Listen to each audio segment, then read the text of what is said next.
ولسم، اړیکې مو ټینګې وساتئ. دا موضوع مې کولای شوه چې د کتاب په لومړۍ برخه کې یې راوړم، ځکه چې په ژوند کې تر ټولو اړینه موضوع ده.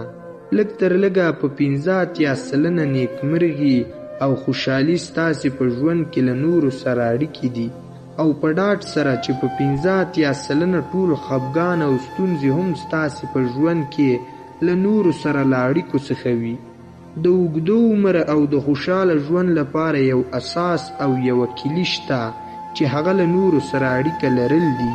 هغه اړین کسان چې تاسو سره په ژوند کې وي کولای شي ستاسې ژوند په اړینو برخو کې بدل کړي.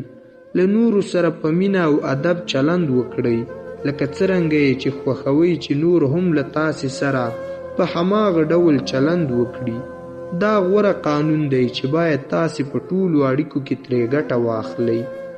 په هر ډول اړیکه کې اړین او احساس عامل شته چې هغه د زمان عامل دی. هر څومره چې په یوه اړیکه کې زیاته پانګه اچونه وکړئ، په هماغه کچه هغه اړیکه ارزښتمنه وي. نو هغه کسان چې ستاسې ته ډیر درناوی لري ډیر وخت ورکړئ. په هر اندازه چې له چا سره علاقه لرئ همدومره وخت هم ورکړي، او یو روغ، نیکمرغه او راضي څوک به وي. دا یوه ښه لاره ده چې کولای شئ د خپلو او نورو اړیکو لپاره ترې ګټه واخلئ. که تاسې بې حوصلې یاست، فکر وکړئ چې ستاسې مخامخ کس د څو شیبو لپاره ژوندی دی، او تاسې هغه کس یاست چې په دې یوازې پوهیږئ. له ټولو سره داسې چلند وکړئ چې نور ستاسو ښه چلند تور وړی شي په اوږو. داسې چلند چې فکر وکړي ستونزې او کړاوونه ډیر لري. تاسې تل مهربانه، زړهسواندي او صمیمي واوسیږئ. تاسې باید د داسې لارو په لټو کې واوسیږئ چې نور مو درناوی او ستاینه وکړي، او ښه والی مو تایید کړي، او شخصیت مو نیک وشمیري. هڅه وکړئ چې په ژوند کې له داسې کسانو سره مخامخ شئ چې نیکمرغي او خوشحالي راوړي. که داسې کار وکړئ، نور هم ستاسو په لیدو په خپل ځان کې ښه احساس پیدا کوي. دا د دې لامل ګرځي چې تاسې هم د خپل ځان په اړه مثبت احساس لرلی شئ. څومره چې د نورو فردي باور اوچتوئ، په هماغه کچه ستاسې باور هم اوچتیږي. هر مهال داسې کار وکړئ چې یو کس ته د اړینوالي احساس ورکړئ، هغه هم تاسو ته دا احساس درکوي. کوم مهال چې ستاسې عمر پای ته ورسیږي، څوک مو دې ته ارزښت نه ورکوي چې کوم څیزونه یې لرل او څومره پیسې یې لرلې. کوم څیز ته چې ارزښت ورکوي هغه دا دی څومره جوړ انسان و، او له نورو سره یې څه ډول او څومره ښه سلوک کاوه. 18 په بیلابیلو چارو کې فعاله ونډه واخلئ. د هغو ښځو او سړیو په اړه چې عمر یې له 80 کلونو څخه تیر شوی وي، څېړونکو یو ګډ خاصیت پیدا کړی چې هغه ډیر مهال په کورنۍ، ټولنه او نورو چارو کې فعاله ونډه اخلي. داسې معلومیږي چې ستاسې اوږد عمر له نورو سره مستقیمه اړیکه لري. هر څومره چې ډیر فعالیت وکړئ او هر څومره چې له نورو خلکو سره اړیکه ولرئ، په هماغه کچه به تاسې هوښیار او غښتلي وئ. ما 90 کلن خلک لیدلي، داسې راته ښکاري لکه 20 کلن هوښیار ځوانان. د دې علت بوختیا ده. د حانزا د قبیلې په اړه چې کومې څېړنې شوي، ښایي چې خلک یې له 110 کلونو څخه ډیر عمر ژوندي وي، او معلوم شول چې د قبیلې زاړه کسان د خپلو تجربو او خوشحالۍ پر اساس د قدر او درناوي وړ دي. هغه د خپلې قبیلې په هر فعالیت کې ونډه اخلي. ټول خلک هغو ته ورځي چې د خپلو ستونزو او مسایلو په اړه ورسره خبرې وکړي. داسې راته ښکاري چې دا ګډون یې د ځوانۍ جوهر دی چې کولای شي هغه کلونه ژوندي او هوښیار وساتي. د هغو خلکو ترمنځ چې بیلابیل فکرونه، شخصیتونه او نظرونه لري کښېنئ، تلیفون واخلئ، له خپلو ملګرو سره اړیکه ونیسئ، له هغو پوښتنه وکړئ چې څه کار کوي او په څه ډول حالت کې دي. مهالویش چمتو کړئ، په ټولنیزو فعالیتونو کې ګډون وکړئ او په خپل ژوند کې له اړینو کسانو سره اړیکه ولرئ. تلویزیون بند کړئ او له خلکو سره په مذهبي، فرهنګي او کاري انجمن کې ګډون وکړئ. په یاد ولرئ هر څومره چې بوخت او فعاله اوسیږئ په هماغه کچه به انرژي او ډیر عمر ولرئ. 19 زده کړې او رشد ته دوام ورکړئ. لوستل د ذهن لپاره داسې ګټه لري لکه څومره چې ورزش بدن ته ګټه رسوي. هر څومره مو چې ذهن فعال وي په هماغه کچه به ډیره انرژي ولرئ. خپل ټول ژوند په زده کړه کې تیر کړئ او خپل ذهن له نوې موضوع سره په ګواښ کې کړئ. لکه د بدن یو عضله چې قوي کوئ همداسې خپل ذهن ته په مطالعه او دوامداره زده کړې سره رشد او قوت ورکړئ.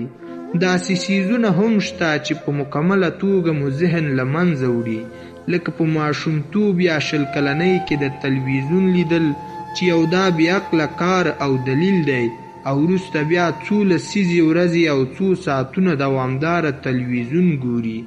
لویان په ورځ کې په برابره کچه 15 ساعته تلویزیون ګوري او وروسته له دې چې 80 کلن شي په ورځ کې 1 ساعته ګوري.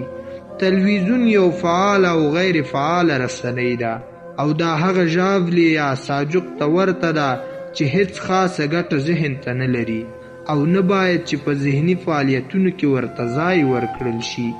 تاسې باید په ورځ کې 2 ساعته کتابونه، غیر داستاني مجلې ولولئ او خپل ذهن له ګواښ سره مخامخ کړئ چې هغه نوي مسایلو له ځان سره وساتي. په ورځ کې دا 1 ساعت مطالعه په کال کې له 50 کتابونو سره او په ورځ کې له 1 کتاب سره برابره نه ده. د دې مطالعې په واسطه به په لنډ وخت کې په یو پوه او هوښیار کس بدل شئ او تل به پاتې هم شئ. په خپله رشته کې له هغه څه سره چې مینه لرئ لاړ شئ او د زده کړې مرکز او سیمینارونو کې یې ګډون وکړئ.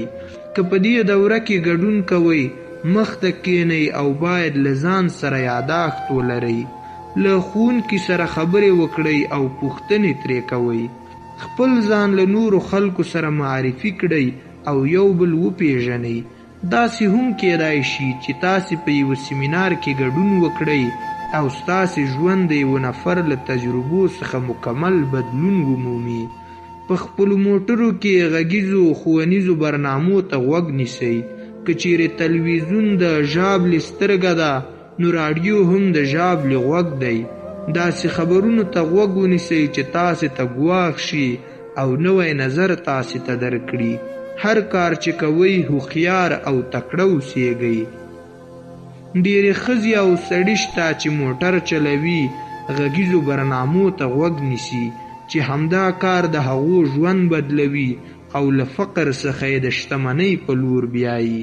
په نن وخت کې باید د انټرنیټ صفحې ته دننه شئ او په منظم ډول په خپلو معلوماتو پسې پلټنه وکړئ. که تاسې یو کمپیوټر ولرئ کولای شئ چې د ماوس په یو کلیک فشار راوړئ او د نړۍ ټول معلومات، خبرونه، هر څه ترلاسه کړئ. تل له ځان نه دا پوښتنه کوئ که وغواړم چې تر 100 کلونو عمر ژوند وکړم باید هره ورځ په کوم ډول له ذهنه کار واخلم. د دې پوښتنې لپاره مو چې هر ځواب و له هماغه نه کار واخلئ. 20 له فردي اړخه عالي اوسئ. په ټولنه کې نیکمرغه او روغ کسان هغه دي چې د روښانه ارزښتونو او باورونو مجموعه ولري. ستاسې ارزښتونه او باورونه د سنتو، مذهب او معنویت څخه سرچینه اخلي. ډیر کسان خپل ارزښتونه او باورونه د مطالعې له لارې د روانشناسۍ، فلسفې او مافوق الطبیعت په اړه کوي. بله ډله د نړۍ لید له خپلو لارو تجربو څخه له نورو سره په خبرو کې جوړوي. هغه کسان چې نیکمرغه، روغ او بریالي دي دوی پوهیږي او په پوره توګه ورته واضح ده چې څوک یو او په څه اعتماد لرو. هغه د اصولو، ارزښتونو او باورونو په اړه پوره پوهیږي چې هیڅکله سرغړونه نه کوي او سمه پریکړه کوي چې په پایله کې ورته آرامي ده. هغه په اسانۍ سره کولای شي د ارزښتونو او عقیدې بیخ ته مراجعه وکړي او پر دې اساس خپل تصمیم نیسي چې کوم څیز د هغو له اعتقاد سره چې د ښه والي، رښتینوالي او د یو کار جوړولو لپاره سمون خوري. د انسان د اخلاقو فضیلت موضوع ډیره ستونزمنه ده چې د تاریخ په اوږدو کې د ټولو لویانو په ځانګړي ډول د ښځو او سړیو ذهن ځان ته جلب کړی. بې شمېره کتابونه په نړۍ کې شته چې د همدې موضوع په اړه لیکل شوي دي، خو غوره نظر به د ارسطو وي. وایي یوازې ښه کسان کولی شي خوشحاله ژوند تیر کړي او یوازې اخلاقی کسان کولی شي ښه واوسیږي. یوازې هغه کسان چې په خپل ژوند کې لوړ اخلاقی معیارونه لري کولی شي په رښتیا هم نیکمرغه وي او اوږد عمر ولري. شکسپیر لیکلي د ځان په اړه سم کار کوه او په هغه وخت کې چې ته پوره باور لري چې وروسته د هرې شپې سبا ورځ شته نو باور ولره چې بیا د چا په اړه غلط کار نه کوي. که له ځان سره رښتینی وي له نورو سره به هم رښتینی پاتې شي. په وروستي تحلیل کې به دا ووایو چې د شخصیت اړین عنصر سم کار دی او لازمه ده چې هر کار په هرو شرایطو کې کوئ په صداقت یې مخ ته بوځئ. هر څومره چې په خپل ژوند کې سم کار وکړئ ښه او خوشحاله به وئ او ستاسې عمر به اوږد شي. 21 په خپل ژوند کې مثبت لیدلوری ولرئ. د ژوند لپاره مثبت لیدلوری تر اوسه چې ما د هر څه په اړه خبرې وکړې دا موضوع هغه څه راټولوي او د ټولو اصولو کلي پیاوړې کوي. په نړۍ کې 2 ډوله اصلي لید شته چې هر څوک یې په خپل ځان کې رامنځته کولی شي. لومړی بد فکر کول یعنی منفي، دوهم نیک فکر کول یعنی مثبت. په لومړي نړۍ لید کې چې بد یا منفي نړۍ لید ورته ویل شوی هغه لید ته وایي چې یو کس په خپله شاوخوا کې ظلم، بې عدالتي، بدجنسه خلک، سختي او ستونزې ګوري. په پایله کې منفي فکروال داسې یو فکر لري چې هغه ناجوړونکي، غوسناک، شک کوونکي، عیب لټونکي او ملامت کسان دي او د ګناه له احساس څخه په تنګ راغلي وي او همداسې د نورو په اړه هم د ګناه احساس پیدا کوي چې دا کار ستاسې لپاره اصلا سم نه دی.